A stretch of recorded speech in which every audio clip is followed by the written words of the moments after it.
All right. Hey, folks, thanks for joining. Welcome to Witch Doctor Advanced Practical Shooting. Appreciate you tuning in. Wanted to do a quick segment on brass prep. I get a lot of questions about that. All I can tell you is there's some variability in my practice depending on the application that I'm using. Am I doing a bench rest shoot? Am I doing a club match? Am I plinking on the weekends? I mean, there's huge variation, but I'll go over a handful of the procedures that I would do if, let's say, for example, like I wanted to be competitive in a shooting match, and I wasn't sort of loading super duper high volume for a match. This is typically what I would do, and what I'm going to do is use this case here. It's a Norma 22 PPC case. So I'll kind of go over what I would do with a case like this, small caliber, short range, not too different from what I would use for like a long range cartridge, 6BRA, 284 Winchester or whatever. Pretty much a lot of uniformity in the procedure. Some things I don't do, some things I do for specific applications. But anyway, we'll just go through it, and of course you'll figure out what you're going to do for yourself anyway. But taking this case, and let's say 100 cases, typically buy these in lots of 100. 100 of these for short-range bench rest will last me about 3 seasons. The reason why is I usually only take around 30 to 33 cases and use all those for one entire season. And then the next season, I pull another 30 to 33 out, use them for that season, etc. So I'm able to get about 3 seasons out of this particular type of brass with the short range bench rest group shoots that I normally do. But the first thing that I do is weight sort them. Okay, so what I found was, and this is an A&D scale, the FX120i. I have another scale, an Oler, that I typically use for weight sorting. I was just too lazy to go get it. This A&D is sitting right here on my workbench, so I'm just demonstrating this. The big deal with weight sorting is you have to get to basically like around 2/100ths of a grain. And you want to sort out the super light and the super heavy pieces. And typically what I find is that there are, a few like super duper light ones where it's like, wow, I don't know what they did with these pieces, but they are, several grains different than the sort of normal distribution of the brass pieces. Once in a while, I find one that's super heavy, but typically I'm finding the majority of them out of, the brass lots and brass types that I use, that typically you find on the the tips of the curve are the lower ones. So what I do is I take those ones that are sort of super low, well outside of the weight, sort of normal weight distribution, and I just use them to either get my annealing made perfect amp annealing code. The sacrificial case you'll have to use to figure out, what code to use for that set of brass that you have. Or use it to set like cutting tools, like, cutting into the primer pocket. Use it to set neck turning tools if I'm neck turning, etc. So I have uses for those pieces, and they usually just get mangled somehow with me when I go to set tools. So they don't totally go to waste. But all right, so basically culling out the super light pieces, and if you have them, any kind of super heavy one. Second thing that I do is deburr the flash hole. So Brian Litz has some really good studies on flash hole. You want to deburr them. That if you have that burr in there, it will interfere. And people say, oh well, this brass brand doesn't ever have burrs. What I find is I just do it anyway, and I always get some brass shavings. And so what I do is I go in there, deburr it, make sure I get whatever brass is in there out of there. And I do have a lit magnifying glass that I use while I'm doing that. That helps me to see, what's inside those cases. So I'm not like accidentally leaving a bunch of brass in there, that I'm getting it all out. Okay, so definitely deburr that flash hole. The other thing is uniforming the flash hole diameter. This tool that I have here is a 21st century tool that actually does both in one operation. So that's why I like this tool, because it's like 2 in 1. So it'll deburr the flash hole, and it'll uniform the flash hole diameter. And typically what I do is I also verify that the diameter is what it's supposed to be with pin gauges. Okay, so this pin gauge doesn't go in to that flash hole. And so I have a set of pin gauges, large and small, and that was a 0.064 pin gauge. Let me pull out a 0.063 and see what happens. Bam, it goes in. So that tells me that this is, 0.063. And so what I do is I'll use these pin gauges just to verify that I am uniforming the flash hole, okay? Do I do that with every single piece? No. I'll probably do it with out of, let's say, a lot of 100, I'll do it with the first like 20 just to make sure that I'm getting consistent diameter. And if I'm not getting consistent diameter, I know something's wrong. But after I do this with 20 or so, I'm pretty much good to go. And what I'll do is, when I get to about 90, then I'll do the last 10 just to see, okay, is it still operating the way it should be all the way to the end. And just check those. Now, you can check all of them if you want to. Go right ahead. Probably a better idea, but I don't have the time to do every single check every single time. So this is one where I don't think flash hole diameter uniformity is a major factor in precision. So I'm not checking every single one, but I do check a handful to make sure, okay, it is relatively uniform. All right, so then what I do is I sort by case head thickness.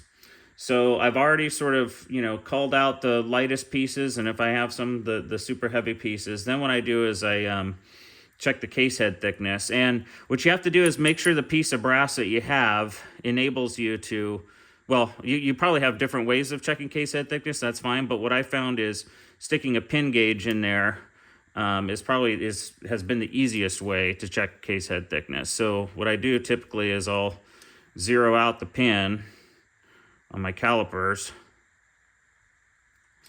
and then go ahead and put the pin inside and then measure what the case head would be, okay? So 0.176, that's a typical, actually very typical case head thickness for this particular piece of brass. You'll find that different brands and different lots are quite different in terms of case head thickness. But and then what I do is I sort by case head thickness.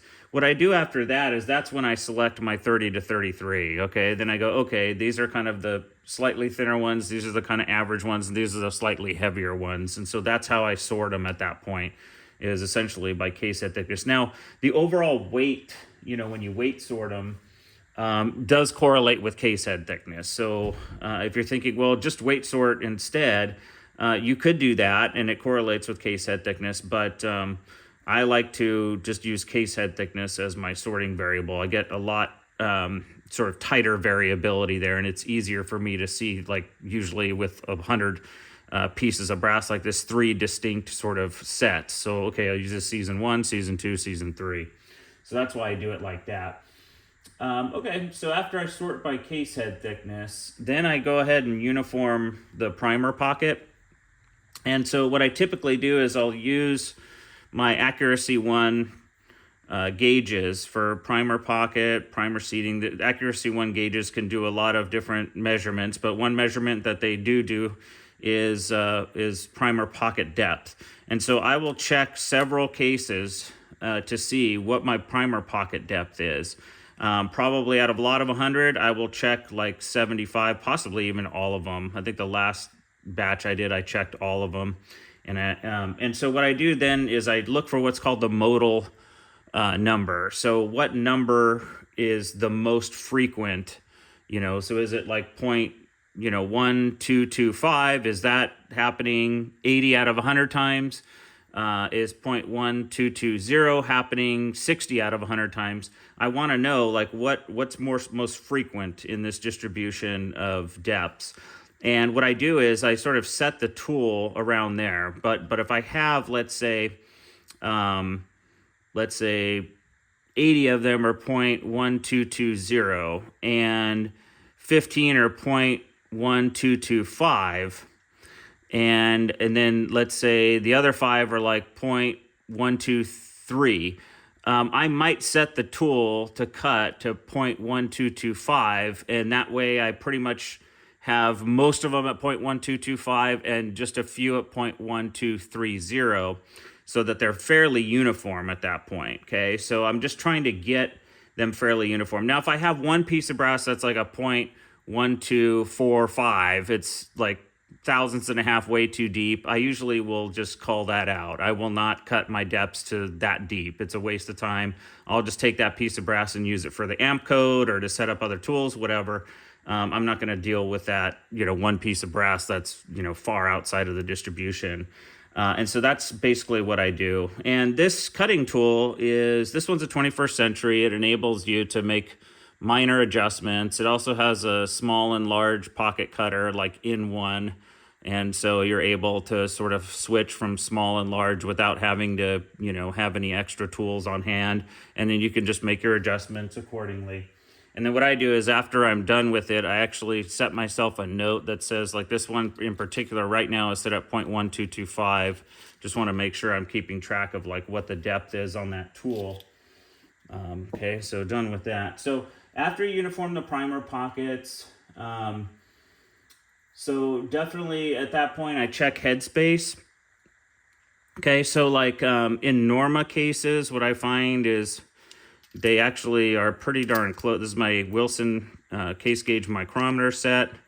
And what I find with Norma is the shoulders are, the headspace is kind of set back quite a bit. So the shoulder's going to blow forward a lot when you're fire forming.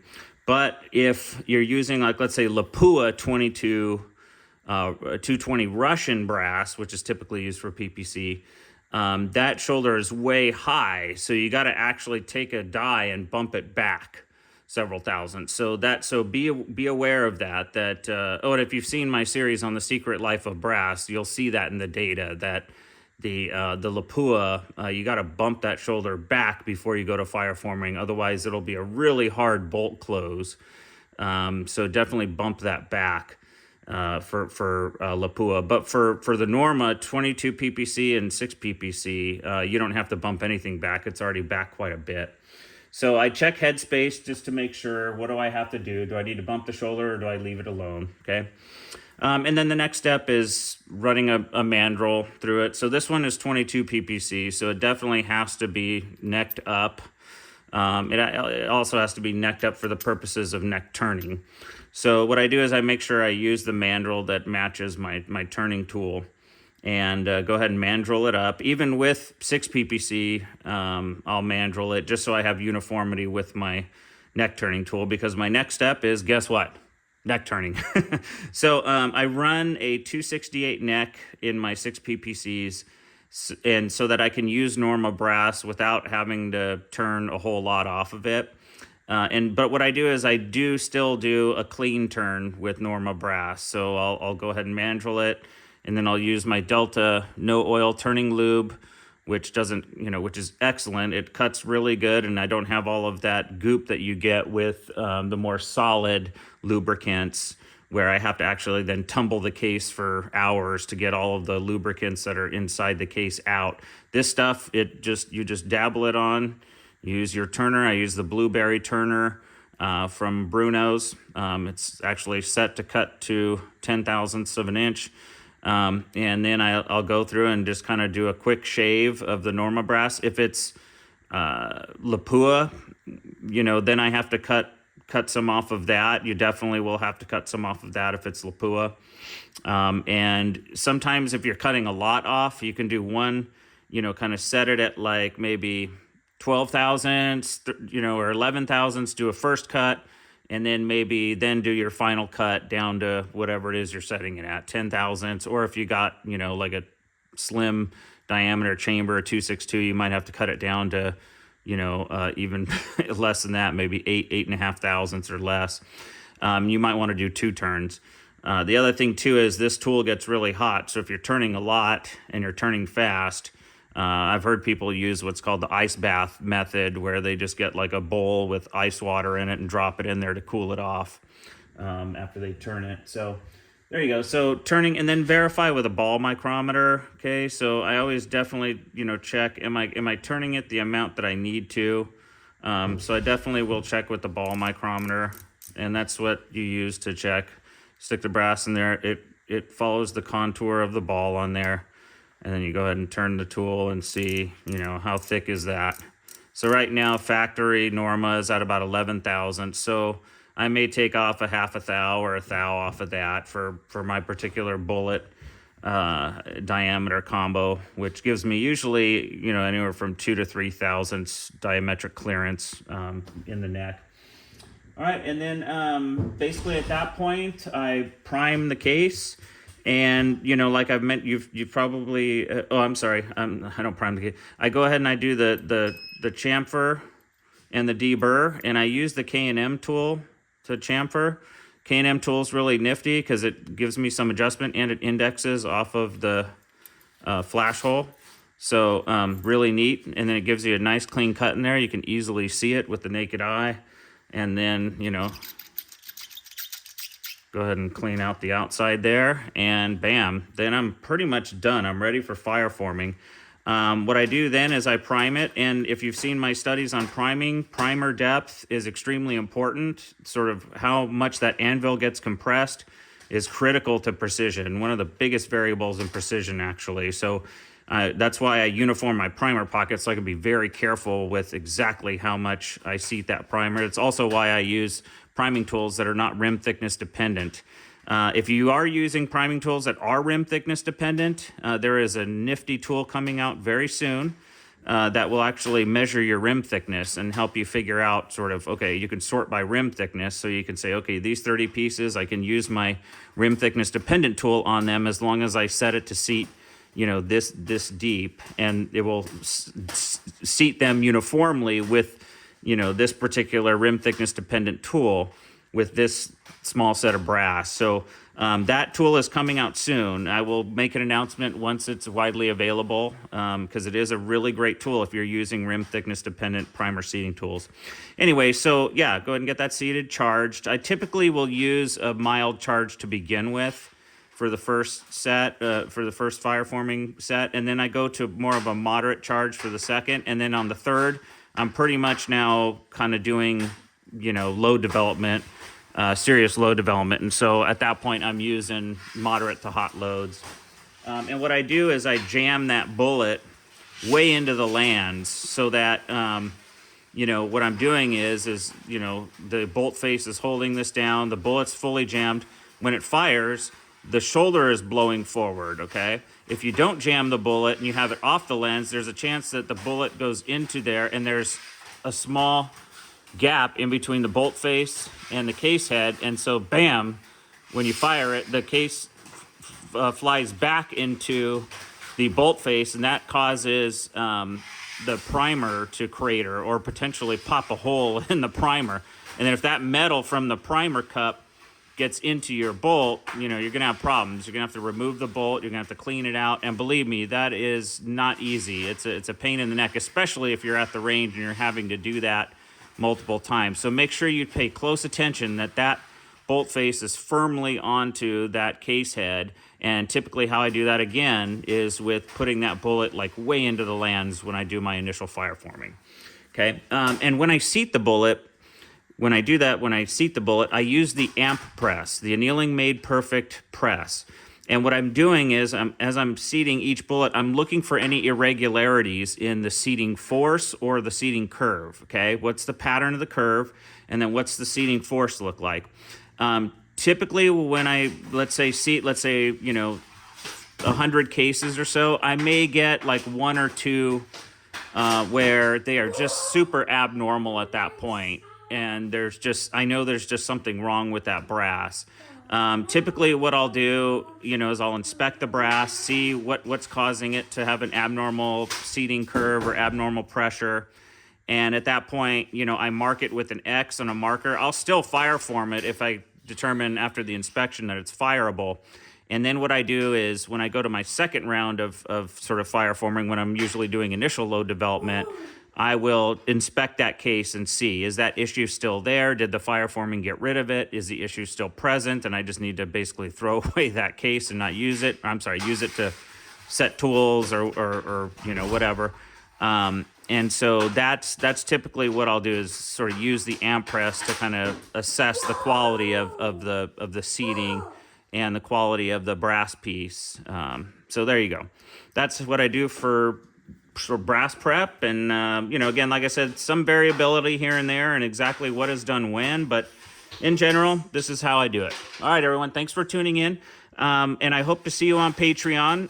You know, on YouTube, I very rarely put videos on YouTube anymore. Most of them are on Patreon now. I think I'm up to about 600 videos and posts on there, with a lot of interaction with the community. So please come and join Patreon. Get way more engagement there than I do in YouTube. So I hope to see you there.